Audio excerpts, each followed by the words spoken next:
एक नगर में एक बहुत ही धनवान और प्रभावशाली जमींदार रहता था। उसे धन संपत्ति की कोई कमी नहीं थी।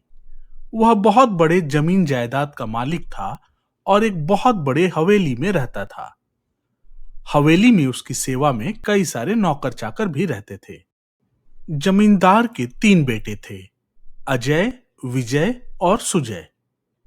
तीनों अपनी पढ़ाई पूरी कर चुके थे और जमींदार के कामों में हाथ बटाते थे। उनमें अजय सबसे बड़ा था और सुजय सबसे छोटा था। समय बीतने के साथ जमींदार बूढ़ा हो रहा था और उसकी तबीयत भी अच्छी नहीं रहती थी।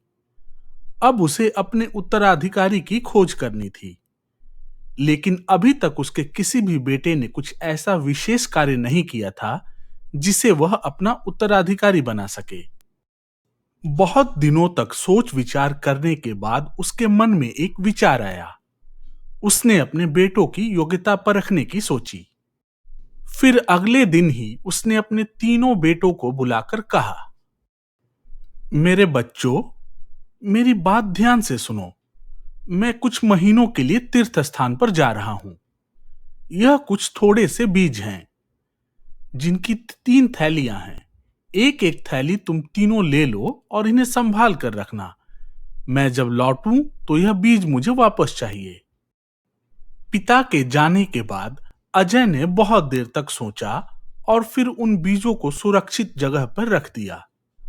वह रोज बीजों की थैली निकालता और उन्हें साफ करके पुनः उसी जगह पर रख देता।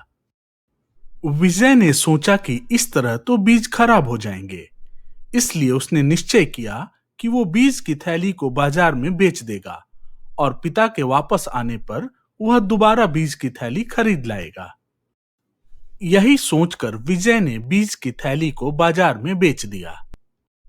कुछ महीनों के बाद जब जमींदार वापस लौटा तो उसने अपने तीनों बेटों को बुलाकर उनसे बीज की थैली के बारे में पूछा। अजय ने सुरक्षित रखे बीजों की थैली निकालकर रख दी, लेकिन ये क्या, थैली के सारे बीज सड़ चुके थे। जब विजय की बारी आई तो उसने बाजार जाकर बीज की थैली खरीदी और उसे अपने पिता के सामने रख दिया। अब सुजय की बारी थी।